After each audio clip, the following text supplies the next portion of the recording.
Mi consejo a los emprendedores que están vendiendo AI, que por cada uno de esos CEOs que están pitching, detrás hay una persona muerta de miedo, que no sabe qué va a pasar con su compañía, porque la verdad nadie sabe. Porque hoy día es un jueguito entre como 5 overlords, ¿te fijas? Que están mandándose data centers y de la configuración de ese juego van a aparecer otras cosas. Entonces tú no puedes predecir eso. Entonces, miedo es por definición no saber el outcome de algo. Y es importante decirle, hey, if you don't do something now, die. Entonces eso es, yo creo que es importante. O sea, no es legítimo, no es un scam. El fear-based selling en este minuto es perfecto. Hola, Wicha. ¿Cómo estás? Muy bien, ¿y tú? Bienvenido al podcast. Muchas gracias por tenerme. Gracias por la visita aquí en mi estudio. Increíble tu estudio. Wicha, antes de hablar de TopSort, tecnología, quiero hablar del inicio de tu historia, de tu infancia. Has contado que creciste sin papá, que fue algo difícil, sobre todo el contexto que creciste, que era un colegio católico y que te sentías desadaptado. ¿Cómo te formó eso? La cosa más interesante es estar en un colegio que yo era el único hijo único. Y un colegio tenía muchos hermanos, todos tenían, no sé, 5 o 6 hermanos. Hasta, creo que había uno que tuvo familias católicas. 15, claro, muy católico. Y en general, como muchos saben, de las mejores educaciones en Latinoamérica vienen de colegios católicos, universidades católicas. Entonces, como que es un poco como que tienes que incorporarte en ese mundo de alguna manera. Y lo otro que pasa es que este era un colegio como bien de alto nivel y todo, y Chile es un país muy chico, y hay mucho como apellidos y cosas, y tú eres hijo de quién y todo. Y a mí una de las cosas Juegos de estatus. Claro, muchos temas de estatus, pero la aplicación mía era, en mi caso particular, yo tengo un apellido que es como así medio vinoso en Chile, que es Larraín, que son, no sé, estos vascos que llegaron a Latinoamérica. Es un apellido famoso. Es un apellido medio famoso, sí. Y entonces, mi miedo, mi gran terror era, yo tenía este como mito que hizo mi mamá, en el fondo que era como, bueno, yo me enteré, me descubrí como cuando tenía 10 años de que mi papá no se había muerto. Y como que tuve que como que carry este como mito de mi mamá en los hombros por mucho tiempo. Y ¿cómo se llama? Entonces mi gran terror de chico era que me preguntaran, me hicieran como el backtracking de... Que se descubra. Claro, ¿quién eres? Oye, pero ¿eres hijo de quién? ¿Y quiénes son tus hermanos? Y todo. Entonces yo creo que ese miedo, yo creo que a mí muchas cosas, esas cosas como que se te meten secretos en el cuerpo de alguna manera. Yo creo que a todas las personas les pasa. Y para mí ese era mi secreto. Entonces como que todo el tiempo trataba mi función objetivo era cómo puedo hacerlo de manera de que no me pregunten esa pregunta. Entonces, ¿cómo se puede lograr eso? Siendo el mejor alumno, se puede lograr siendo un buen deportista o teniendo alguna cosa especial. Entonces, para mí eso fue, de alguna manera, una mezcla de que tenía que resaltar de la mediocridad o del promedio para que en el fondo no fuera validado por un tema de familia o que no fuera validado por un tema como de dónde vienes, que es una pregunta que siempre te hacen, sino que es como, como cuando al niño problema le preguntan, ¿no?, sobre sus papás y... Exactamente. ¿Por qué es el niño problema? Exactamente. Entonces yo era el niño estrella, entonces el niño estrella o trataba de hacerlo. Entonces, para mí mucho eso es una mezcla de eso, o sea, ese era un miedo. Y lo otro que me pasaba era que yo, no sé, pasa que hijo único, hijo mamá soltera, mi mamá trabajaba, esas cosas también, así como los grandes miedos de mi infancia era mi mamá nunca llegaba al trabajo, yo estaba esperándola, que le deben haber pasado mucho. Y lo que me pasó es que vi muchísima tele, como muchos niños en los años 80, una cantidad ridícula de tele. Todavía se me quedan pegados los jingles cuando era chico. Y de ese aburrimiento apareció la curiosidad. Yo te diría que eso, yo creo que así partió para mí el tema, como ya es tanta la cantidad de horas que ya vi de televisión y de estar eternamente aburrido en la casa que que mi mente empezó como a buscar otros lugares. Fíjate que cuando estaba pensando en esto del podcast me puse a pensar en el tema de la curiosidad. Y yo nunca me he considerado una persona curiosa. Quizás, no sé, para mí yo confundo curiosidad con metida o algo así. Es como que sé que, claro, metiche.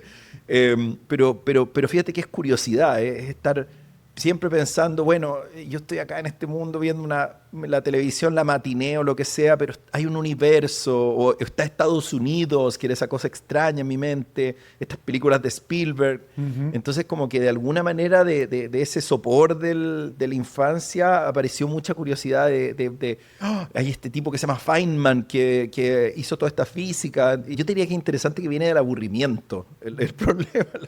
No de como que yo nací para querer hacer estas cosas, era porque estaba tan aburrido que de verdad quería hacer cosas nuevas y me interesaba. Y como que yo buscaba, piénsalo de otra manera, yo del aburrimiento buscaba la intensidad. O sea, eso es una cosa que he buscado toda mi vida. Me atrae la intensidad profundamente, o sea, de todo tipo, ¿eh? O sea, no solo a nivel intelectual, pero me atrae. ¿Qué es intensidad para ti? Yo creo que qué buena pregunta, son cosas que se salen del promedio. O sea, como en general, fenómenos que se salen del promedio, personas que se salen del promedio. A mí me producen una tremenda curiosidad. Quizás porque yo también me siento identificado con eso. Pero me produce mucha curiosidad, rabia que se sale del promedio, no tiene por qué ser algo positivo. Pero a mí me interesan las cosas que son intensas. Entonces yo creo que y eso es algo que tengo de siempre. O sea, no es una cosa que yo te podría decir, este momento siempre era, pero yo creo que está relacionado con esto de, oh my God, get me out of this boredom, de ver televisión todo el día y déjame hacer algo que sea más intenso. Eso. A los 26 te reencuentras con tu padre y esto lo cuentas en un discurso que diste en la Universidad de Chile, que es increíble, así que quienes nos escuchan lo recomiendo escuchar. Y dices que es el mayor cambio en tu vida. ¿Qué cambió en ese momento? Sí, yo creo que, a ver, el cambio es el minuto en que yo rompo la narrativa de mi vida en que soy una víctima. Yo diría que eso es muy interesante. Conozco a mi papá y de alguna manera hasta ese tiempo todo había sido apareció este señor que nunca quiso conocerme, accedió a una entrevista, fue como medio humillante, así como, oye, accede a verme y yo de alguna manera desarrollé un poco de narcisismo en el sentido de que como que el quid del narciso es they're gonna see what I'm capable of doing. Es como, ya van a ver lo que voy a hacer. Piensa, incluso el presidente acá tiene mucho de eso. O sea, ya van a ver lo que voy a hacer. Ese es como entonces yo también... Claro. I'm gonna show you, I'm gonna prove you wrong, I'm gonna do great things, ¿cachai? Entonces, de alguna manera... para mí un poco se me metió eso en la personalidad de I'm gonna prove my dad wrong. O sea, como que, ¿por qué no quiere conocerme? Esa era la pregunta para mí. ¿Por qué no? ¿Por qué? Esa es la gran pregunta. Entonces uno se pone a pensar que son cosas como, bueno, quizás muy básicas, pero es como, ¿será porque no creerá que soy capaz? De alguna manera también desarrollé mi como necesidad de perform, de lograr algo, en base a esta como pregunta o duda que tenía de por qué mi papá no me quiere conocer.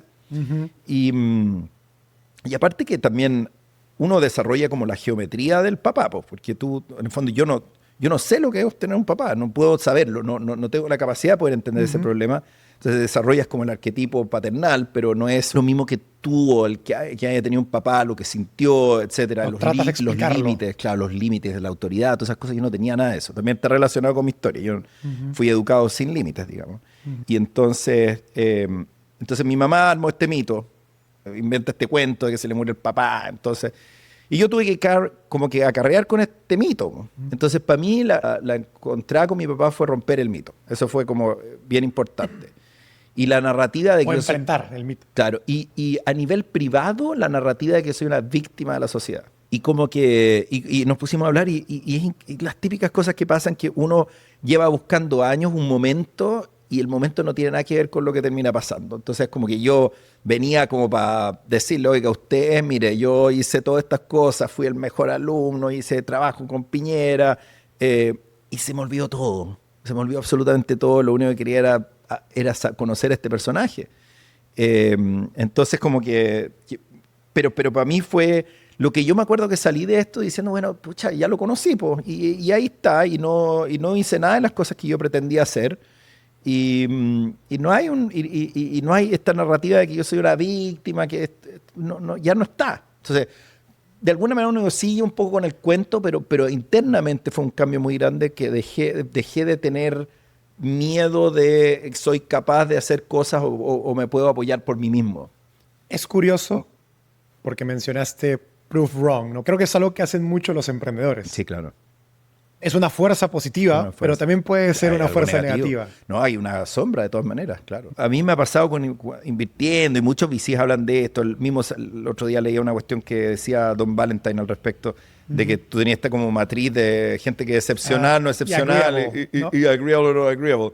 Y claro, hay un aspecto de la invención, de que la invención o la innovación es por definición un problema en que vas a tener al principio muchos naysayers y mucha gente que no va a estar de acuerdo con lo que tú estás haciendo. Estás violando algún tipo de historia. Entonces, regla de creencia. Se necesita algún tipo de narcisismo. Sí, o sea, es narcisismo.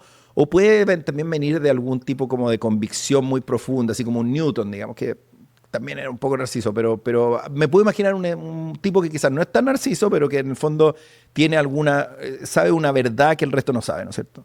Después del encuentro con tu padre, dices que sales del closet con tu historia y que empiezas a ser un poco más abierto acerca de tu infancia, de tus propios crianza, de toda esa experiencia emocional. ¿Cómo eso se tradujo a tu liderazgo, a tu forma de emprender, a tu forma de tratar con equipos, con personas? Y bueno, quizás es un abuso el usar la palabra salir del closet porque representa una cosa tan importante en general, y yo diría que es como todo un movimiento, pero fíjate que es la sensación de mantener un secreto que ni siquiera es medio tuyo, o sea, como que es un secreto de otros, de tus papás, digamos. Pero uno se lo apropia. Pero uno se lo apropia, y no solo se lo apropia, sino que es claro, ¿y qué significa apropiarse algo? Es aceptar que tú mantienes ese secreto y tenerlo.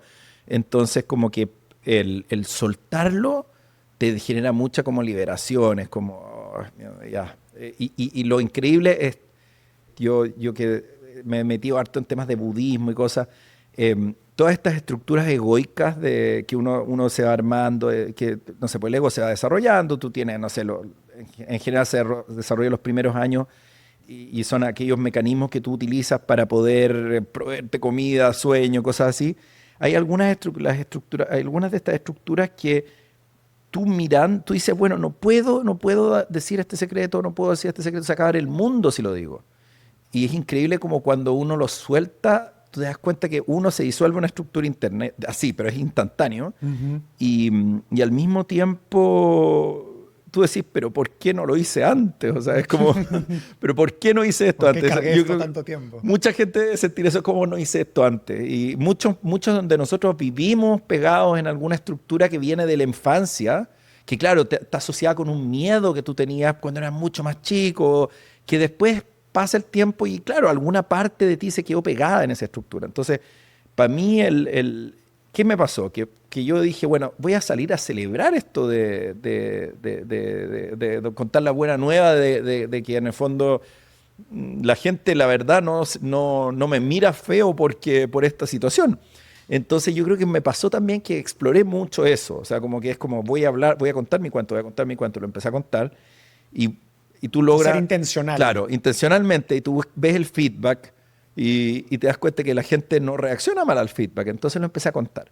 Pero por supuesto que, dado que la historia no tiene nada de especial, salvo por el caso de que yo creo que yo tenía mucho entusiasmo en contar la historia, y de alguna manera yo creo que eso, el contar esa historia de ser algo tan íntimo quizás, genera este establecimiento de vínculo de confianza con las personas. O sea, eso hay libros, hay un libro súper recomendado que se llama Culture Code, que habla que para el desarrollo de empresas así como de culturas muy exitosas, tú necesitas crear un safe space, así como un lugar en donde la gente se sienta cómoda hablando, pero sobre todo los líderes tienen que ejercer vulnerabilidad, porque permite el intercambio de vulnerabilidad. Entonces yo no te tengo que estar diciendo, oye, mira, yo soy yo no tengo que pretender de que soy bueno para todo. Simplemente digo, mira, yo soy bueno para esto y soy malo para esto. Y las otras personas te miran y dicen, oh, el líder está, el emperador está mostrándose desnudo. Entonces, bueno, nosotros todos estamos acá desnudos. La gente no sigue robots, pues sigue historias humanas. Sobre todo entre más las conecta con ellos de alguna manera, más tú sigues a ese tipo de personas, creo yo. Es interesante porque mencionas este libro y luego los emprendedores que nos escuchan podrían ir y leer el libro Sí, claro. y tratar de implementarlo. Pero en verdad lo que va a generar ese impacto que describes de generar esos lazos con tu equipo de vulnerabilidad no es la táctica, sino es todo lo que hiciste antes de llegar al libro. O sea, es la experiencia de tu padre y cómo lo procesaste.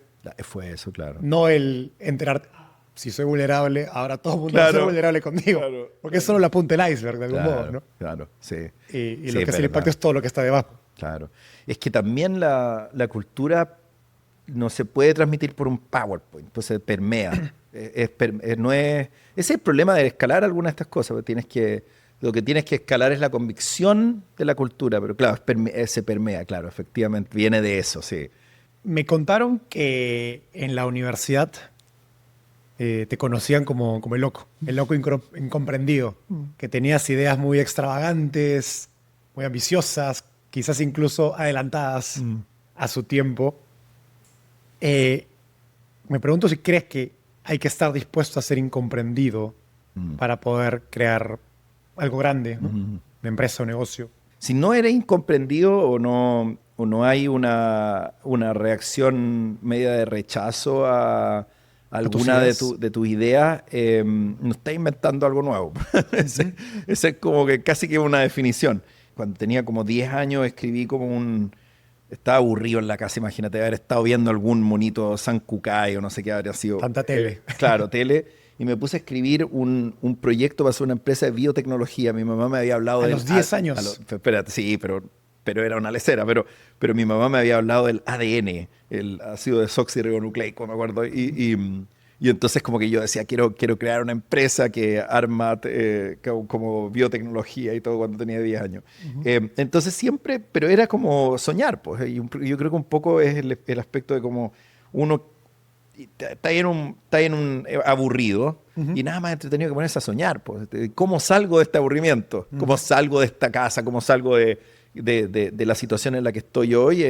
Te vas para arriba, para tu mente y te pones a pensar. Entonces yo creo que soñé mucho, pero fíjate que estaba pensando lo que me decía ahí. Y yo creo que no es solo, claro, entonces tú eres incomprendido, pero la pregunta es, ¿qué te hace moverte? Porque tú dices, bueno, claro, tú de alguna manera, alguna noción tienes de que lo que estás soñando es un poco ridículo.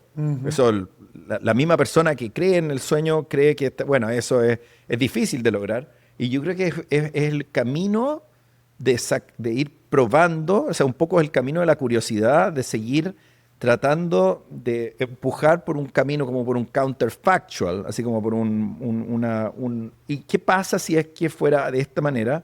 Y es el camino y la convicción de que la curiosidad te lleva al próximo paso, lo que te mueve, claro. Pues si no, claro, si es muy incomprendido, si eres demasiado adelantado, terminas en el ridículo, digamos, también. Entonces yo creo que hay una cosa y eso yo creo que se fue forjando con el tiempo. Yo creo que desgraciadamente me iba poniendo menos loco con el tiempo, pero sí. Y yo creo que también tenía muy buenos amigos que estaban igualmente aburridos como yo, que también soñaban. Yo creo que la comunidad también sirve en estas cosas, o sea, sí. Sé que contratas gente muy, voy a decirle diversa, en el sentido de tus equipos suelen verse diferentes a los demás, gente muy joven o gente de backgrounds diferentes o gente de backgrounds de carrera o incluso socioeconómicos. ¿Cómo cuando conoces a alguien joven que tiene talento, brillante y lo ves incomprendido quizás dentro de una universidad en Latinoamérica, cómo les recomiendas o les dices acerca de canalizar esa incomprensión? A mí, como te decía, me atrae la intensidad, o sea, en general, y las personas que te cambien, yo creo que está relacionado con la curiosidad. Es alguien que te cuenta un cuento nuevo y ese cuento te llama la atención. Dices, uy, Dios mío santo, pero claro, tiene razón. ¿Qué pasa si es que las cosas fueran de esta manera? Y yo creo que a mí me interesa la gente que te da vuelta al tablero y te dice, oye, ¿cómo lo ves de esta manera? O incluso la gente que de alguna manera, yo creo que yo me identifico con las personas que tú le empujas su tesis y los ves que se ponen incómodos, un poco incómodos, es como algo como, eso también te habla de la capacidad de esa persona de mantener resiliencia respecto a la idea. O sea, tú puedes ser un loco incomprendido, pero además si alguien te dice, no, pero tu hipótesis es correcta o no, y tú ves que la persona se incomoda, eso te habla mucho también de que esa persona cree en lo que está pensando. O sea, si te cambian la narrativa, bueno, eso era simplemente... Está invertido emocionalmente. Está invertido emocionalmente. Y eso a mí me encuentro bonito. O sea, yo creo que se habla muy poco de apreciar la belleza en ese tipo de cosas. Para mí, yo lo veo de un punto de vista estético. Suena medio abstracto lo que estoy diciendo, pero es verdad.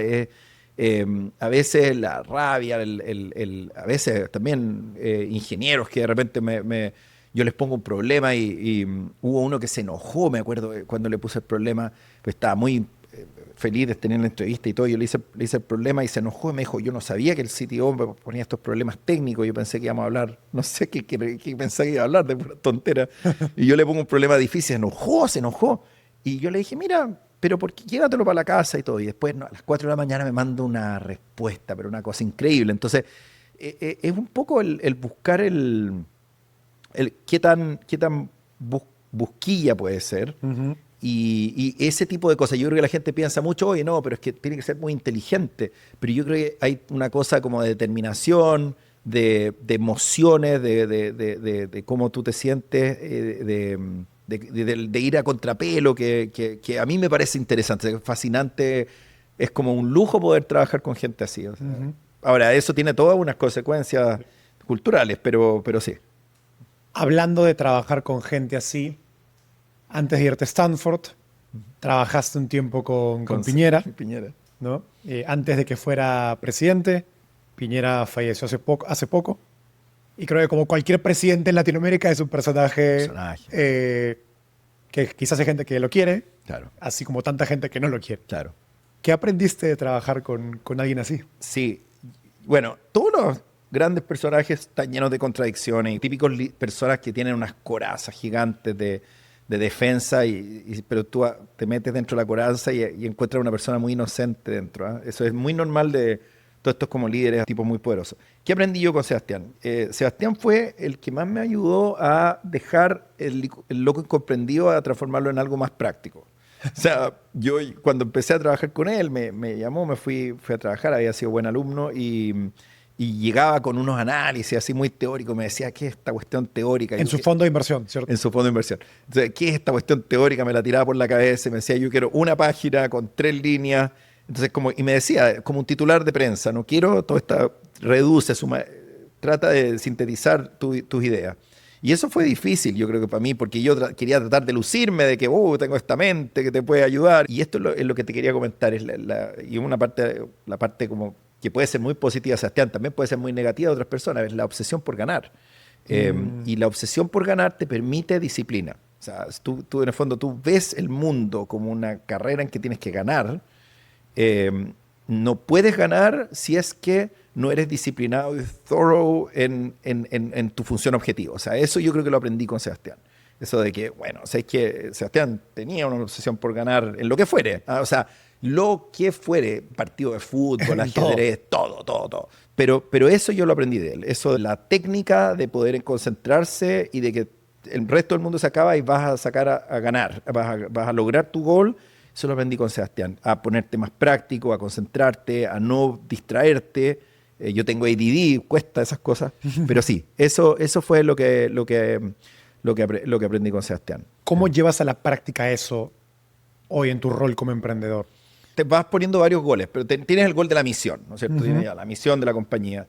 Y esa misión te explica para atrás lo que tienes que hacer. Yo creo que es más importante el ejercicio de la dialéctica del problema que el comprarte un planner y empezar a poner goles, así como hacer una planilla Excel con goles.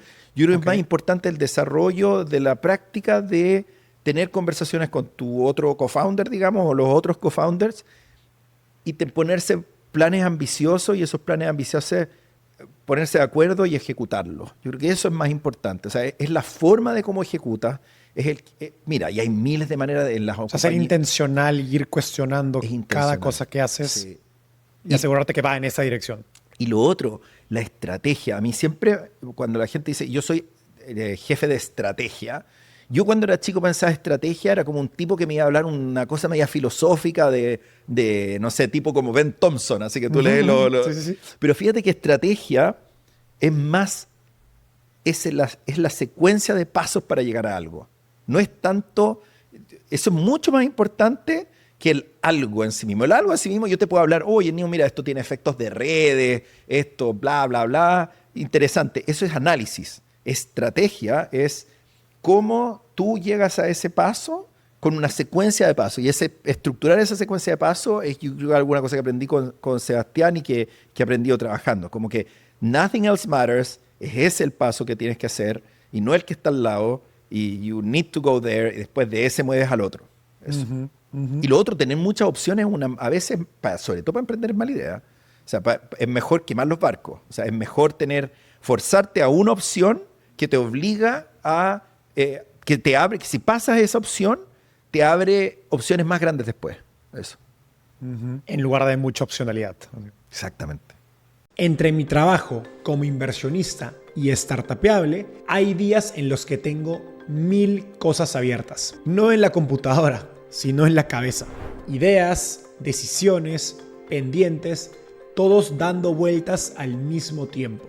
Con el tiempo, entendí que el problema no era tener mucho trabajo, sino la falta de un sistema para pensar mejor.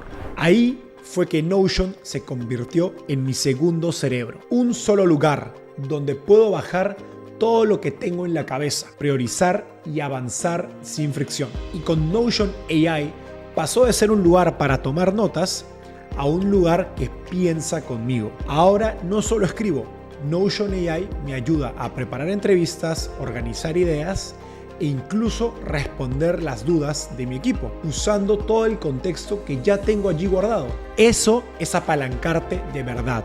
No solo guardar información, sino usarla para avanzar más rápido. Y por eso me emocionó colaborar con Notion. Lo uso literalmente todos los días. Y si eres emprendedor, probablemente tú también lo necesites. Así que te dejo 3 meses gratis del plan Business con IA ilimitada en el link de la descripción del episodio. Ahora sí, volvamos al episodio. En Zapedi, tu startup anterior que vendes a Groupon, uno de tus socios tenía 16 años, que suena una locura. Sí. ¿Qué edad tenías tú en ese momento?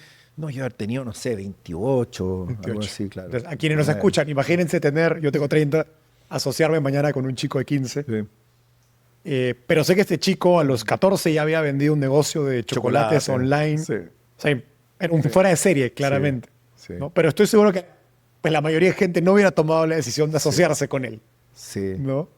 ¿Cómo identificas ese talento? Sí. Yo creo que una de las bendiciones de creerte que tus estructuras son no convencionales. O sea, yo, por ejemplo, a mí me crió básicamente 2 mamás, mi mamá y mi abuela.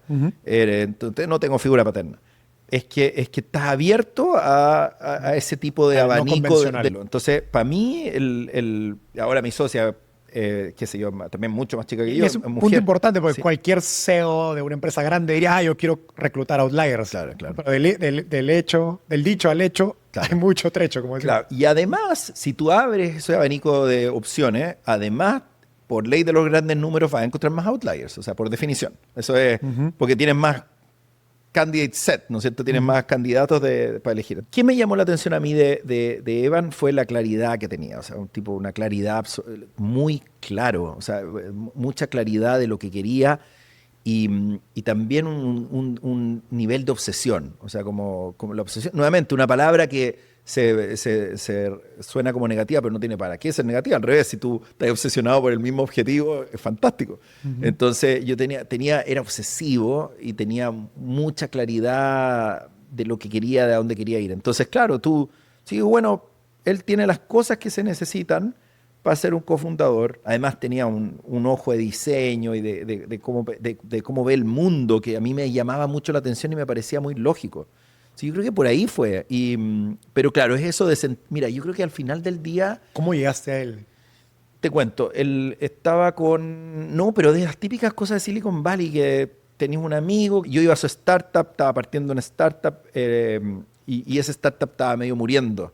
Y el otro cofundador era Evan ahí. Ya. Entonces de ahí, de alguna manera, con Evan quedamos de, bueno, es que hagamos algo nosotros porque esto se está acabando. Y claro, pero yo te diría, y no, y Evan era roommate de ¿cómo se llama? Los fundadores de Palantir, ¿no? O sea, ahí, Wow.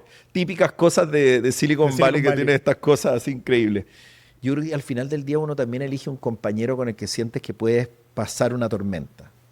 Yo te diría que eso es más importante que cualquier cosa. Entonces, bueno, yo siento que con esta persona van a haber cosas que van a ser durísimas y va esta persona a aguantar. Y eso fue lo que sentí con Evan. Entonces fue como, bueno, tendrá la edad que tenga, pero this is him. Estábamos hablando de la idea de si quieres reclutar outliers, gente extraordinaria, pues probablemente tienes que buscar, por definición, en canales o en lugares no Claro. ordinarios. Claro. ¿No? Y me acuerdo que cuando nos conocimos me hablabas de esta idea de Peter Thiel, ¿no? De que los outliers tienen rasgos excepcionales, tanto en lo positivo como en lo negativo, ¿no? Que son no son buenos, son extremos, ¿no? En ambos lados. Sí. ¿Qué tiene que tener una empresa, una organización, sea un startup o una empresa grande, para poder atraer ese tipo de personas? Una de las cosas en la D-School, en Stanford, te enseñan que yo tomé un ramo que se llama Design for Extreme Affordability, que es armar diseños para extreme affordability, o sea, para gente que tiene muy low income, cómo puedes armar un diseño con poca Pocos dinero, recursos. digamos, pocos recursos para armarlo.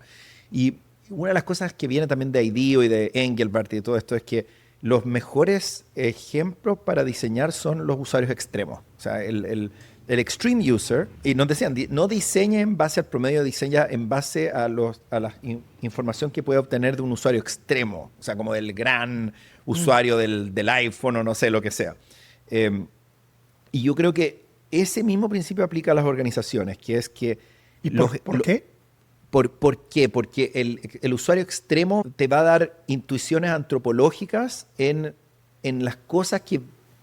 en el abanico de opciones que te pueden permitir que ese producto llegue a tener fit. Pues tienes más abanico de opciones, tienes más... lo va a usar de tantas maneras que una de esas maneras va a calzar con el mainstream. Entonces, te permite de alguna manera... Te enseña más. Claro, como tinker usuario. más y claro, y te enseña los detalles de cómo se usa ese producto, porque el tipo usa el producto en manera extrema. Entonces, yo creo que en las organizaciones los outliers generan exactamente el mismo problema. Los errores que cometen los outliers son visibles y notorios, los aciertos de los outliers son visibles y notorios, y de alguna manera el trabajar con outliers te permite acelerar una organización, una cultura, etc. O sea, eso es una cosa que yo aprendí. O sea, entre más complicado o especial la persona, más aprendes tú de ti mismo, más aprendes de la compañía más rápido. O sea, como que, acuérdate que al final del día startup es todo lo que tú tienes es más velocidad nomás al principio, no es mucho más que eso. Entonces, te acelera los aprendizajes.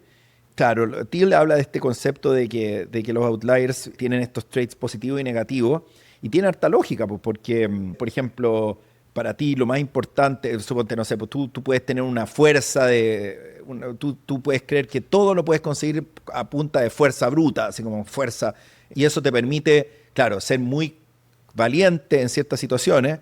También te genera el problema de que si eres demasiado valiente, puedes pasar a llevar a gente, ¿no es cierto? Entonces, o si tienes mucha fuerza, puedes también hacer sentir mal a gente. Entonces, de alguna manera, esas cosas como que se salen de la norma, que tienen beneficios muy positivos, también tienen efectos sociales o efectos o sea, que por eso son outliers. Pues. Entonces, eso yo creo que esa es una cosa importante. Y eso es cuestión de tolerancia del equipo, porque al final de cuentas, qué buena pregunta. No todo el equipo va a ser outliers. No, claro que no. Idealmente quieres que sean varios, sí. Pero como dices, va a generar shocks al sistema o a la organización. Sí. Entonces, ¿cómo puedes armar una organización en que pueden subsistir? Sí. Por supuesto que esta cuestión también tiene rango. O sea, yo no sé si Nikola Tesla o Newton, por decirte dos outliers así impresionantes, podrían haber trabajado en una organización. O sea, también hay algunos outliers que son tan outliers no que... pueden haber dos Elon Musk juntos, claro, dos Steve Jobs juntos. Claro, no pueden. Entonces, de alguna manera, y también son personalidades, eneatipos, o sea, y también hay eso, también el estudio de las personalidades te permite entender algunas de estas cosas mejor. Pero claro, en el fondo, si tú eres tremendamente expansivo, por ejemplo, como un Elon Musk, ¿no es cierto? O no sé, o alguien como con un tema de autocracia, de dictatorial respecto a productos como Jobs, bueno, él es un dictador, pues entonces como no puedes tener dos dictadores. Entonces, claro, eso es verdad. Pero yo creo que lo importante es cómo poder pensar en el problema de una organización en donde tienes que dejar los egos de lado de alguna manera en pos de alguna como convicción, shared conviction. O sea, como que si tú tienes una convicción que tú compartes, eso te permite generar un tipo de alineamiento con estos outliers. O sea, si no tienes eso, no puedes tenerlo. Y yo creo que el ejercer un elemento de contención. Y la contención es bien interesante porque puede ser, a mí me encanta, como te decía, me encanta la intensidad. Eso significa que me encanta contenerla. O sea, por definición, sí, me encanta la intensidad. Y yo soy intenso, pero mi intensidad está más relacionada con la contención de la intensidad. Entonces, tienes que tener algún tipo de arquetipo en tu compañía que contenga de alguna manera gente que va a pasar por momentos en los cuales va a haber madness. O sea, por eso es un outlier. O sea, hay momentos en que las cosas el mundo se ve extraño para esa persona y claro, y está jugando en el espectro psicológico. Y yo creo que dejar el ego de lado, o sea, al final tú te das cuenta, yo he tenido la suerte de trabajar con gente que es, pero órdenes de magnitud mejor que yo en diversos aspectos, y un honor, pues, o sea, es un honor. Entonces yo creo que el sentido de honor de poder tener la oportunidad de poder trabajar con gente así, deja tu ego de lado. Es curioso, hace un mes o algo, estaba leyendo un tweet donde estaban contando sobre cómo era Balagis, que es un inversor muy famoso en cripto, fue socio del fondo Andreessen Horowitz y antes de eso fue CTO de Coinbase. Sí. Me tocó hablar con él en una conferencia de criptografía hace unos años atrás, impresionante. Y en el tweet describían cuánto choque cultural generaba Balagis en Coinbase como empresa. Claro. Y eventualmente él decide irse, pero luego lo retuitea el fundador de Coinbase, Brian, y básicamente diciendo todas las cosas que decía Balaji que debíamos hacer y que generaban fricción, las terminamos haciendo después. Claro. Como que siempre tuvo razón, solo que la organización de algún modo lo expulsó. Claro. ¿No? Claro, porque le debe haber dolido además a él. O sea, hay un nivel... También es súper interesante. Hay tipos como que son muy outliers y las emociones las expresan a través de cosas muy... como opiniones y cosas que... Tú decís, las personas normales, yo tengo rabia porque alguien me encerró en la calle o me dijeron algo feo. Los outliers, muchas veces la rabia, la expresión de emociones son estas cosas que tú dices, pero ¿por qué esta persona? Y eso a mí me llama la atención y se crean historias al respecto. O sea, y claro, Balagis no, es realmente o sea, es real. Y a mí me tocó estar junto con él y era una cosa que tú decís, pero ¿cómo ese cerebro puede procesar de esa manera? Piensa en otra galaxia. Claro, exactamente. En los últimos meses he conversado con muchos directivos de grandes empresas en Latinoamérica. Y todos me dicen lo mismo. La mayoría de proyectos de inteligencia artificial suenan lindos en el pitch, pero no llegan a resultados. Consultorías, integraciones, reuniones y meses después, las decisiones siguen tomándose con las hojas de cálculo que tanto tiempo nos toman preparar. Ese es el costo oculto de la complejidad. no es solo dinero, sino que pierdes velocidad para ganar. Por eso, estoy feliz de presentarte a Arkham, el patrocinador de este episodio. Arkham es una plataforma que unifica todos tus sistemas en una sola fuente confiable de datos y les aplica inteligencia artificial lista para operar. Cuando hablé con su fundador, Mao Sepúlveda, me contó que buscan aplicaciones reales en el menor tiempo posible. Eso se traduce en pronósticos de ventas, alertas de inventarios, cierres financieros y reportes contables automáticos, entre otros casos de uso que impactan directamente en tus resultados. Todo esto con datos en tiempo real y en los que todos confían. Eso es lo que me gusta de Arkham. No solo venden software, sino que entregan resultados operativos. Rápido y listo para escalar en la era de la inteligencia artificial. Si quieres verlo en tu empresa, visita arkham.tech/startupeable y agenda una demo. Arkham es ARKHAM. Ahora sí, de vuelta al episodio. Vayamos un poco a hablar más de TopSort. Y voy a hacer un comparativo porque Zapedi, que es tu startup anterior, la empiezas mientras estabas en Stanford con estos dos chicos que eran tus socios en un garage, muy típica historia de película de Silicon Valley. TopSort lo empiezas en otra etapa de tu vida, ya con un track record. Habías tenido un exit, ¿no? con Zapedi, habías trabajado en Groupon y desde el inicio pudiste levantar una ronda importante de capital. Hoy es un equipo de más de 100 personas. ¿Cómo haces para no? Porque hay mucho valor en esa etapa del garage. Ahora en una empresa más grande, ¿no? Más establecida, con más recursos, ¿cómo haces para no perderlo? Míralo de esta manera. Para mí, y quizás este es mi punto de vista, pero todas estas cuestiones de las organizaciones humanas tienen una historia de por qué ocurren. Y claro, uno puede pensar que hay un modelo de negocio, de que, vino el AI y yo voy a armar me voy a hacer rico, no sé, lo que sea. Pero en general, incluso si es que creíste que era la razón por la que partiste una empresa y esa empresa le fue bien, te aseguro que va a haber un entendimiento mucho más profundo. Al final la pregunta es, ¿por qué existe una compañía? ¿Por qué hay una compañía? ¿Por qué existe la Coca-Cola? ¿O por qué existe una compañía? Tiene una razón de ser para los humanos. Si no, no habría movimiento económico. En el caso de nosotros de TopSort fue una mezcla, efectivamente, otra época de mi vida. Y yo logré ciertas cosas en mi carrera profesional haciendo Zaped y pues, trabajando en grupos. Me tocó correr un equipo grande y entender cómo funcionan las empresas americanas y todo. Pero al final del día, yo creo que la respuesta a la fundación de TopSort fue más por el lado mío de buscar un crecimiento personal, incluso psicológico, que no tenía resuelto. O sea, que suena muy abstracto, pero es verdad, es la razón. Okay. Y también una cosa de pérdida de identidad de qué estaba haciendo yo en mi vida. O sea, como que yo estaba como medio, no sé cómo se llama esto, semi-retirado o algo así, tenía unas inversiones y de alguna manera... Eso me dijo Mike, no sé por qué está emprendiendo ya, si yo podía estar retirado. pero lo que pasa es que pero bueno, es que la pregunta, después, no sé, en 30 años más... Dijeron que tus hijos te dijeron, ya, sale de la casa, anda, emprende. Un poco, eso fue lo que pasó. No, eso fue literalmente... Ya, para ser honesto, yo te iba a contar todo un cuento con psicología y todo, pero déjame contarte la verdad. La verdad de las cosas es que mi señora, yo la estaba volviendo loca porque tengo mucha energía. Y mi hijo un día me pregunta, papá, ¿qué haces tú?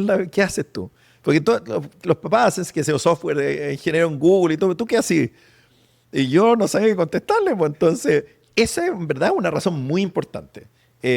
Pero para mí también era como resolver cosas resolver también cosas como mías, de cómo o sea, todos queremos ser mejores papás, mejores maridos, mejores partners, mejores ciudadanos. Y para mí eso era súper importante, o sea, como una razón para partir TopSort. Pero claro, la cosa fue totalmente distinta, fue en la pandemia. A mi socia yo la conocí 9 meses después de partir la empresa. Cuando ya facturábamos, habíamos levantado dinero, nunca la había conocido en la vida real. O sea, nos conocíamos vía Zoom. Y claro, y fue raro esto de hacer todo en online, remoto. Y yo creo que fue también lo curioso y lo fascinante, es decir, se pueden armar organizaciones a través de manera remota. Algo interesante de TopSort es que empiezan muy global desde el día uno. Sí. Y el consejo típico de startups que dan los inversionistas, los blogs, los podcasts, parte pequeño. es empieza en un mercado, parte pequeño, enfocado, y luego te va bien y luego creces. Sí. ¿no? Sí. Ustedes hacen totalmente lo opuesto. Tengo entendido que un tercio de tu negocio está en Estados Unidos, un tercio en el Medio Oriente y Asia, otro tercio en Latinoamérica. Claro. ¿Por qué? ¿Por qué hacerlo así desde el día uno? Y casualmente tenemos mercado dominante en Australia por unas cosas casuales. Y tú sabes que, mira, la verdad, son dos respuestas. La respuesta de verdad y la respuesta media teórica. La respuesta de verdad es que no teníamos otra opción. O sea, estamos en la mitad de la pandemia y básicamente tomábamos reuniones con la persona que nos diera una reunión online. Y también decíamos, bueno, nadie está yendo a reuniones presenciales y por lo tanto tomemos una reunión en Australia. Entonces nos levantamos a las 3 de la mañana. Y además los dos somos ahí, vamos para adelante. Entonces salió de eso. Por ejemplo, esto la gente no lo puede creer, pero nosotros empezamos a correr estos avisos en LinkedIn. Y se nos olvidó hacer como la cosa de contenerlo a Estados Unidos. Entonces lo hicimos globalmente, pero... O sea, se olvidaron, literalmente. Se nos olvidó y mandamos esto, estábamos entre los dos, ya corramos unos avisos para lograr advertising. Y un australiano pescó este aviso y nos llamó y nos escribió, oye, quiero hablar con usted. Un aviso de LinkedIn se transformó en un deal con Woolworths, que es el mayor retailer de Australia. ¡Wow! Claro, fue una empresa... Debe ser un contrato millonario. O sea. Claro, o sea, imagínate el ROI de ese aviso de LinkedIn. Exacto. Y nos escribió, y le hicimos una demo, y esta era una empresa que se llama MyDeal, y después MyDeal se la compró Woolworths, y ahora le armamos la infraestructura de Woolworths. Entonces, yo creo que fue eso, o sea, fue que no teníamos otra opción. Pero sabes que, a tu pregunta, yo 100% de acuerdo de que si tú tienes un negocio que escala a nivel local, por ejemplo, delivery, ¿no es cierto? Hay varios, Uber habría sido otro. DoorDash, ¿no? DoorDash, tiene toda la lógica del mundo, figure out el problema a nivel local y después escalar. Pero si tú tienes un problema de alta tecnología, o sea, high tech, yo no veo la razón de... O sea, Google no hizo un escalamiento, pues se lanzó o el mismo OpenAI, ¿no es cierto? Entonces yo creo que si tú tienes una tecnología, yo iría global, fíjate. Y yo creo que es importante como sentir también, esto es un consejo para los latinoamericanos, que de hecho Latinoamérica, en mi opinión, es un muy buen sandbox para esto, porque tiene muchas barreras burocráticas, muchas cosas como de creatividad forzada, digamos, que si te funciona ahí, te funciona en Latinoamérica, es más fácil te va a funcionar en otros lados. Es al revés de lo que la gente cree. Me encanta eso que mencionas, porque en el último año he visto una ola de latinoamericanos llegar a San Francisco, mudándose o pasando bastante tiempo, buscando mercado en Estados Unidos o incluso expandir todo su mercado a Estados Unidos. Mencionamos a Freddy, por ejemplo, que es un ejemplo de esos, entre muchos más. ¿Cuál es tu consejo? O sea, en el sentido de, oye, estoy en Latinoamérica, ¿salgo a vender a Estados Unidos o al mundo desde el día uno? Claro. ¿O consigo clientes, pruebo y luego voy? Sí. Hay un rango de decisiones de enfoques que podrías tomar. Sí. Yo no sé quién es. Hay alguien, este quote no es mío, pero en el fondo, si tú vas a partir algo, más vale trata de hacer lo más difícil posible porque es tan difícil hacer lo que vayas a hacer que trata de shoot for the stars porque if you shoot for the moon te va a ser igualmente difícil. O sea, esa es la primera cosa. Pero yo creo que para nosotros los latinoamericanos es muy atractivo venir a Silicon Valley o el Silicon Valley que sea equivalente porque son varios. Silicon Valley podría haber sido los Zoom de la pandemia. Porque nosotros nos enseñan de que errar y de que fracasar es algo malo. Entonces ese cambio, esa sensación es brutal. O sea, yo creo que simplemente solo por esa sensación yo le recomendaría a la gente venirse para acá. No por el clima bonito también, pero no justifica un cambio. Pero es esa mentalidad de no tener que... La mentalidad de aprobación que tenemos en Latinoamérica es terrible. O sea, tú tienes que aprobar. Entonces, incluso a mí, yo cuando estaba en Zapedi... Pedir permiso. Claro, pedir permiso. Yo les contaba, oye, no, mira, estamos trabajando con Groupon y con Google. Entonces, mis amigos me decían, oye, tu idea es tan buena que capaz que hasta que funcione en Chile. O sea, como que es como, Dios mío, o sea, como... ¿cachai? Entonces, yo creo que hay un Y me lo decían tal cual. Entonces yo decía, sí, yo también creo que puede que funcione en Chile. Entonces pasa de que tenemos esa cosa de aprobación, y la aprobación, la mente la hace lo que aprueba mi mamá, lo que aprueba mi tío, lo que aprueban mis amigos. Mi jefe. Pero no es la aprobación, pues si la aprobación es una cosa mucho más global. Entonces tú estás aprobando, en tu mente psicológicamente por eso te quedas en Chile, porque estás aprobando que Lo que está alrededor tuyo. voy a ser validado por esas personas, y por lo tanto eso es lo que tengo que conseguir. Cuando en verdad el problema que estáis tratando de resolver es mucho más global. Claro, sí. Sé que no te gusta que cortemos el episodio para poner un anuncio, y menos para pedirte que te suscribas. Pero hay un dato que no puedo ignorar. El 60% de los que escuchan Startupiable todas las semanas todavía no están suscritos. Lo peor es que muchos ni se dan cuenta, y por eso tengo que repetirlo. No se trata solo de un número en YouTube o Spotify. Suscribirte es como invitarnos un café. A ti no te cuesta nada, pero para nosotros es lo que nos permite seguir trayendo estas conversaciones con los mejores emprendedores en Latinoamérica y el mundo. Si ya escuchaste una entrevista y te gustó, suscríbete ahora. Y a los que ya lo hicieron, gracias. Son ustedes los que hacen posible que Startupiable siga creciendo semana a semana. ¿Cómo rompes eso? ¿Yo? Sé que tienes un Sí. equipo importante en Chile. Sí. Entonces, y obviamente tú ya llevas aquí 20 años en Silicon Valley. Has tenido tiempo para como reescribir tu cerebro, ¿no? Eso que dices que es muy profundo en la educación latinoamericana. ¿Cómo lo reescribes cuando contratas ingenieros o vendedores? Ya, ¿cómo quitarte el miedo a estas cosas? Mira, a ver, nuevamente, y tenéis razón en eso en mi vida y todo, pero yo soy emprendedor por mi señora, o sea, es así de simple, no tengo otra excusa que esa. Yo nunca pensé ni iba a ser emprendedor. Me encantaba la curiosidad, me llamaba la atención Peter Thiel, me leí PayPal Wars antes de venir para acá, me vine a Stanford buscando la creatividad. O sea, yo me vine por eso, me dije, me tengo que ir a un lugar donde la gente culturalmente tenga esta manera de pensar, porque I feel an outcast un poco en Chile. Y me vine para acá, el loco incomprendido, ¿no es cierto? Y de alguna manera, pero la que en verdad me dijo, la que me obligó a aprender fue mi señora, porque fue como, tenía un trabajo que me conseguí en Chile y yo me quería ir para allá, y me dice, no, quedémonos en Estados Unidos, porque todos los chilenos siempre se vuelven. Y me dice, mi señora en verdad la innovadora, me dice, quedémonos en Estados Unidos. Y yo dije, pero no tengo trabajo. Me dice, quedémonos igual. Y entonces yo fui, le toqué la puerta a un amigo, a Lee Linden de Tapjoy, que partimos Tapjoy juntos, y le dije, bueno, te trabajo a ti pro bono, porque no tengo otra opción. Y así emprendí yo. O sea, esa es una cosa como que de partida mi crédito de ser emprendedor no viene mío, es de mi señora. Y de ahí yo creo que los americanos te enseñan además a ser muy directos. O por lo menos es Silicon Valley. No sé si todo Estados Unidos. De hecho, muchos de los gringos son bien indirectos. Pero o tienen una manera de ser indirecto extraña que yo hasta el día de hoy no entiendo. Sí, depende mucho del estado. Depende del estado.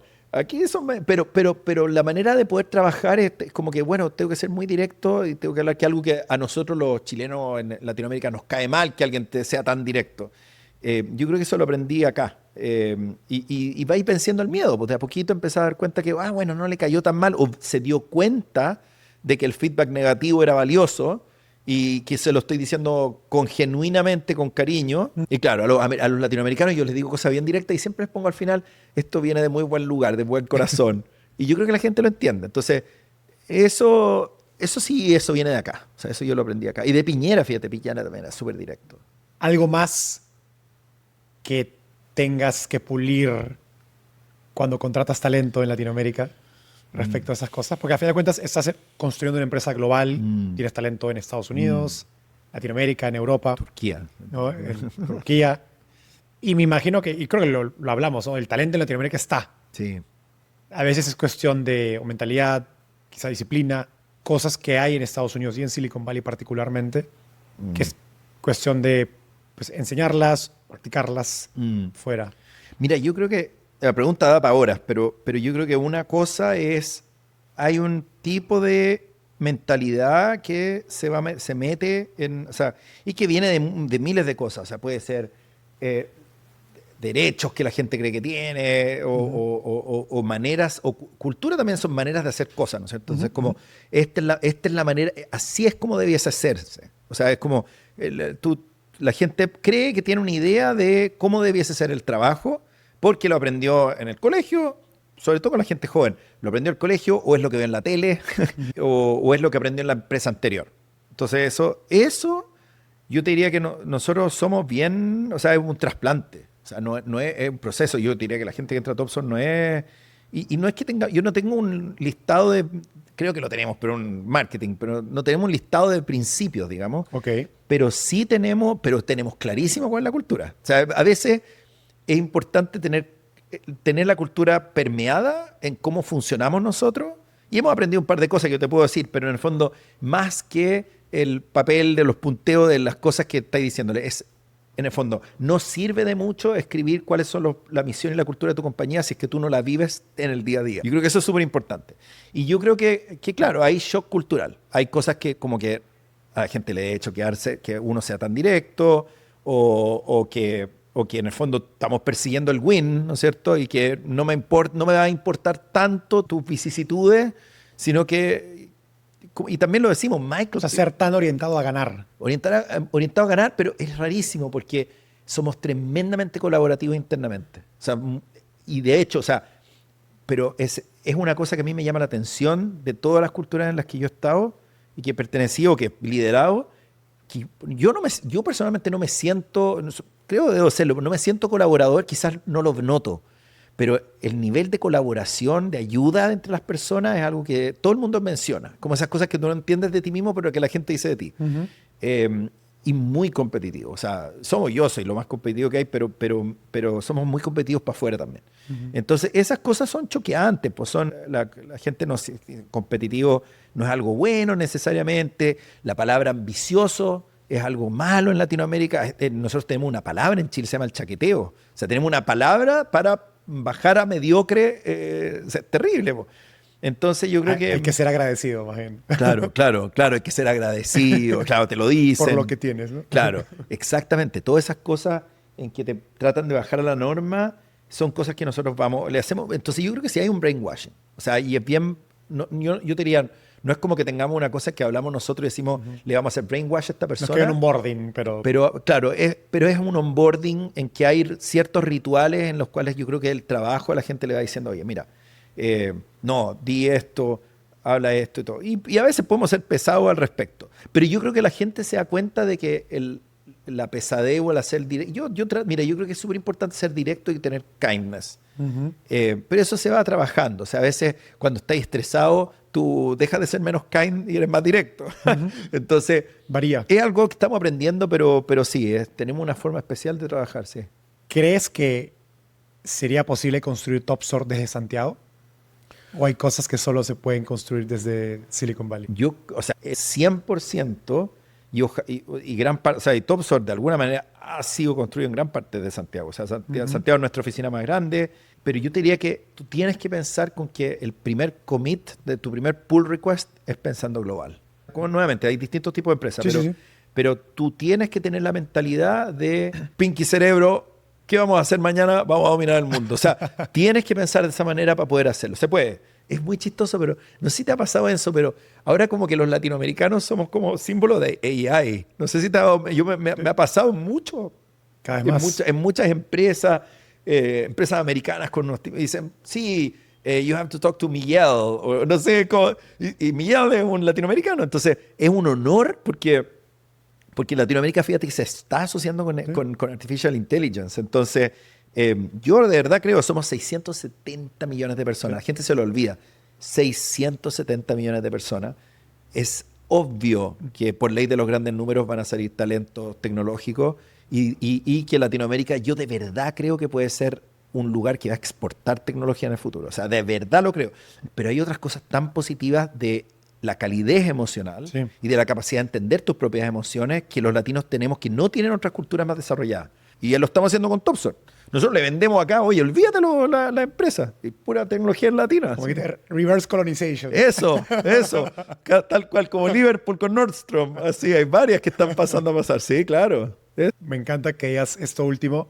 siempre me acuerdo el año pasado estar en una conferencia de latinos en Venture Capital, que fue aquí en San Francisco, y estuvo Miki, El gran Miki Miki. Malca, tu amigo, gran máximo, amigo y inversor, dando como la charla principal, y tal cual lo que dijo fue eso, es como que nuestro edge como latinoamericanos en un mundo de startups, de tecnología, de Venture Capital, es que tenemos más IQ que el promedio en general. Claro. Y esa pues una característica importante para vender, para reclutar talento, Sí, claro. para hacer relaciones de confianza con emprendedores, con inversores, y te ayuda en todo. Sí. Esos dos han generado, o sea, él y su socio, el Wense, por Dios, qué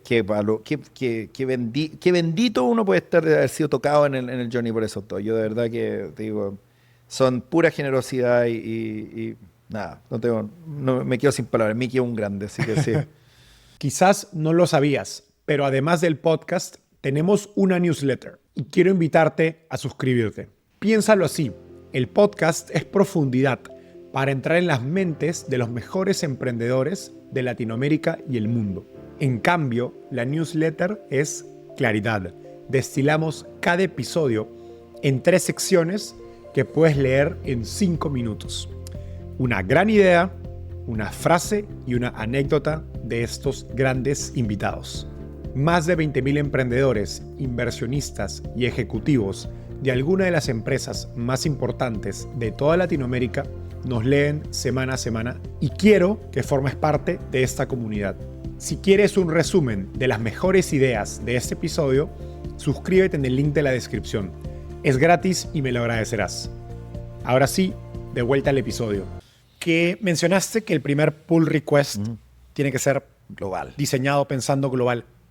A nivel práctico, ¿qué otras decisiones tienes que tomar para poder hacer una empresa global? Bueno, uno es derribar este mito de que necesariamente tienes que partir el local. O sea, ese es un mito, funciona cuando tienes negocios que tienen economías de Física, escala locales. logística. O sea, claro, cuando tienes...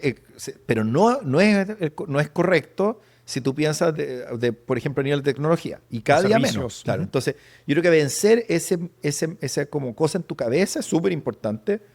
Y yo creo que ahí es como... A mí me pasó, por ejemplo, con mi socia. Teníamos esta discusión y yo le decía, bueno, ocupemos las redes para llegar a estas empresas. Y mi socia, que es como el honey badger del emprendimiento, me dice, sé que no, mandemos mail nomás. Y gracias a Dios ella es la jefa y yo soy el CTO. Y funcionó. O sea, eso de que uno cree de que mandar un mail o de llamar por teléfono mejor... Yo creo que es esta sensación de que te da miedo el ridículo. Es eso como, me da miedo mandar este mail porque ¿qué van a decir? O el teléfono, la llamada telefónica. Creo que sí, los americanos tienen una característica más fuerte que nadie, es eso. No tienen ese miedo, cero. Honey Badger. Sí, claro. Claro, exactamente. Entonces, yo creo que, claro, y eso es una cosa más latina, que nuevamente tiene que ver con la cultura de aprobación. Entonces, yo creo que eso, y ahí yo te diría que tenemos el talento tecnológico, pero también tienes que pescar estos outliers, también son outliers culturales. Pues. Entonces, ¿dónde encuentras gente que culturalmente es outlier a los latinos y los conecta? Eso yo creo, eso es importante. O sea, como que buscar gente afuera de nuestro continente para partir estas cosas, para trabajar, lo ha sido para mí. O sea, no te puedo mentir, pues eso es lo que he hecho yo sin darme cuenta. Eso. A buscar socios quizás de otras culturas. Claro, que hoy día además Latinoamérica se está como enriqueciendo culturalmente. O sea, cada vez que yo iba a Chile bueno, hay nuestros hermanos de Venezuela, pero es de distintos lugares, Sí, gente de China, más de inmigrantes, India, en México también, en todos lados. Entonces eso yo, o gringos también, los gringos son fantásticos, todas estas cuestiones. Wicha, ¿le vendes a algunas de las empresas más grandes del mundo y de Latinoamérica y pues les vendes inteligencia artificial, ¿no? A esas empresas que tienen, pues, quizás concentran mucho capital, mucho talento. Te he escuchado también hablar de cómo muchas de esas empresas pueden gastar millones de dólares en tecnología sin ningún impacto, sin ninguna disrupción real. ¿Cómo ves un poco la adopción de AI en Latinoamérica de estas grandes empresas? ¿No? Sí. Y pues, digamos, si no logran adoptar esta tecnología, ¿Qué le pasa a Latinoamérica? Y es súper interesante porque fíjate que muchas de esas empresas ya pasaron por una situación parecida con el e-commerce en su minuto. O sea, hubieron empresas que se les saltaron encima. Amazon, Mercado Libre, y tanto otro. Bueno, no sé, pues está Alibaba, etcétera. Entonces, ya hay un aprendizaje y hay cicatrices. O sea, como que de alguna manera... Ya fueron avisadas. Fueron avisadas. Yo creo que esto es 1000 veces peor. Y van a haber startups que se les van a saltar encima. Y yo creo que parte de la misión de TopSort, y fue también TopSort es fundado, entre otras cosas, por esta cosa de la impotencia que sentía yo también de no poder ayudar a retailers en adopción tecnológica. Porque tú eres un retailer y te dices, ¿qué es la tecnología? Entonces, ¿qué piensan? Dicen, es que tengo que traerme un tipo de Amazon, o tengo que gastar en data centers, o tengo que armar una subsidiaria en la India para armar tecnología. Ninguna de esas cosas es tecnología. Eso es recursos de tecnología. Entonces, como que la mentalidad de meterle dinero al problema no resuelve el problema tecnológico. El problema tecnológico es que tú te tienes que meter en los intestinos de un problema, de un producto, y encontrar palancas que con tecnología te permiten atender mejor a un usuario o hacer algo más rápido, etc. Entonces, para mí, eso es lo que yo trato de hacer. Es como cómo te metes en los intestinos de estas compañías y los ayudas con tecnología que les permiten hacer algo. En el caso de nosotros, vendemos sistemas para que hagan ads, porque es un revenue center, les genera profit, mayor EBITDA, entonces hay un incentivo por el lado de las empresas de adoptar esa tecnología. Pero la misión es mucho más grande. Es como cómo también puedes democratizar con tecnología y meterla en estas compañías. Pero ¿cuál es el problema en Latinoamérica? Es que hay que pasar del PowerPoint de transformación digital a AI. Pues. ¿Cómo haces eso? Es un problema. O sea, porque hay hay PowerPoints, hay consultores que te hablan de transformación digital, la gente toma las meetings y al final del día no pasa nada. Entonces hay una cosa, yo creo que es como una energía que tenemos nosotros dentro de TopSort, como una convicción, una misión que rompe un poco con esa inercia y que muchas veces lo que nos ha pasado es que a mí una de las cosas que más me ha llamado la atención es que cuando tú partes de una empresa, sobre todo te vendía a las compañías grandes, de alguna manera estás a la merced de la compañía grande porque eres una compañía chica. O sea, al principio éramos muy de lo que nos pidan, un poco como que los vamos a empezar a adaptar y todo. Y yo creo que ya de rabia de ver que nos pedían todos estos features que yo sabía que no servían para nada. Un día en un retailer súper grande me enojé, me acuerdo, porque nos llamaron, viste que como además son tan grandes, te llaman a responder, pues. Y entonces me dicen, oye, que nuestra cuestión no está funcionando. Y yo me enojé y le dije, pero si es que porque todos estos features no sirven para nada, porque lo que debieran hacer es aumentar más competencia, así van a tener más subasta y permitir que el algoritmo funcione. Y se quedaron callados. Y yo y mi socia, todos me quedaban mirando así como, ¿y este qué le pasó? Nos van a hacer churn. Y fíjate que la reacción fue exactamente la opuesta. Y nos dimos cuenta y dijimos, y ahí te respetaron más. La directora me dijo, pero yo creo que tú no entiendes por qué te contratamos. Nosotros te contratamos para que nos dijeras qué hacer. Pero como no nos estás diciendo, nosotros te estamos diciendo estas cosas. Entonces, de alguna manera, y eso fue para mí choqueante. O sea, fue como, la gente también no solo está comprando, compra la misión. O sea, al final, todo eso que dice, ¿cómo se llama el tipo? El del TED. La gente compra realmente... El Why, Simon Sinek. Simon Sinek. Es verdad. Yo cuando escuché dije, esto suena muy bonito, bullshit. Es completamente cierto. La gente compra tu misión y compra tu visión.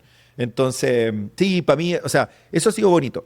Los latinos y en general las empresas creen en lo que tú estás haciendo, pero tienes que romper la inercia. Es lo mismo que mandar el mail, ¿me entiendes? Y eso es importante. Tienes que tener ambición y ser bold para estas cosas. ¿Sí? El aprendizaje allí para otros emprendedores que le venden soluciones de inteligencia artificial a grandes empresas es ser más agresivo, más quizás atrevido con tu visión. Yo creo, sí. Y es curioso que me digas esto, porque justo el fin de semana pasado hablaba con una startup en la que soy inversor ángel y me decía cómo están sufriendo en vender inteligencia artificial a aseguradoras y para ser pateado por todas las áreas para aprobar el producto cuando el área de negocio ya les aprobó la solución. Claro. Sí, mira, yo creo que y este es un tip, pero el fear-based selling en este minuto es perfecto. Porque todo el mundo ve, no sé cuánto hasta ya el market cap, 1 trillón de OpenAI, 800 millones de usuarios, todo el mundo habla de la nueva plataforma.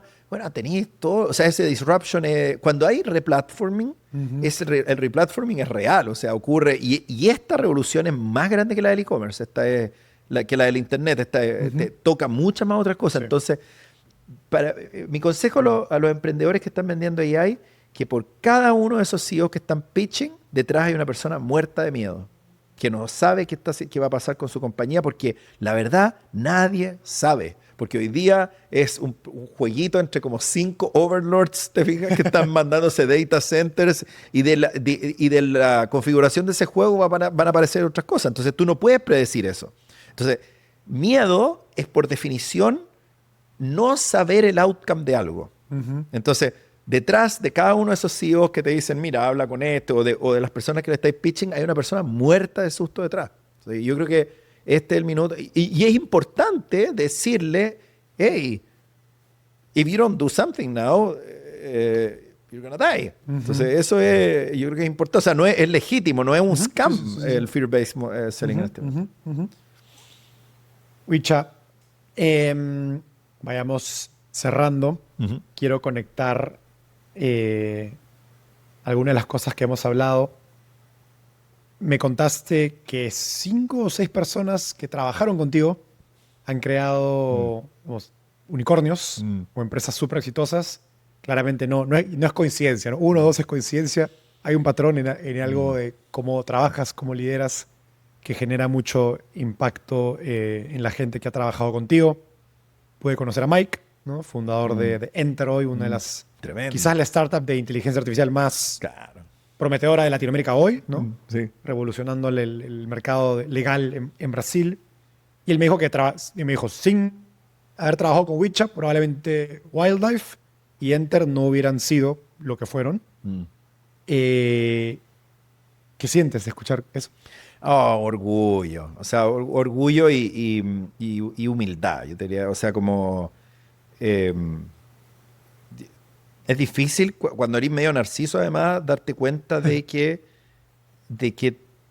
el valor que tú agregas al mundo está más relacionado con el poder haberle abierto una puerta y haberle acelerado una carrera a alguien. O sea, para un narciso eso es difícil de digerir en algún minuto. Una ironía. Claro, una ironía.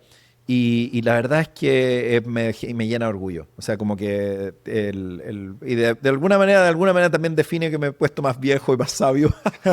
pero sí, yo creo que no, orgullo. Yo creo que al final yo me emociono tanto con estos personajes así intensos, con el Mike, es que tan entretenido trabajar, y hasta el día de hoy hablamos harto, trabajar con él y tú le preguntas cualquier cosa, digo, oye, tal cosa, y te responde con una biblia de contenido brillante. Entonces, entonces yo te digo, para mí, uno, porque admiro a la gente intensa y admiro a la gente que como que, no sé, distinta, y yo creo que además también porque tú permites, para tener éxito en estas cuestiones, tú por definición tenés que encontrar gente, o sea, que quieres que gente mejor que tú trabaje contigo, o sea, por definición.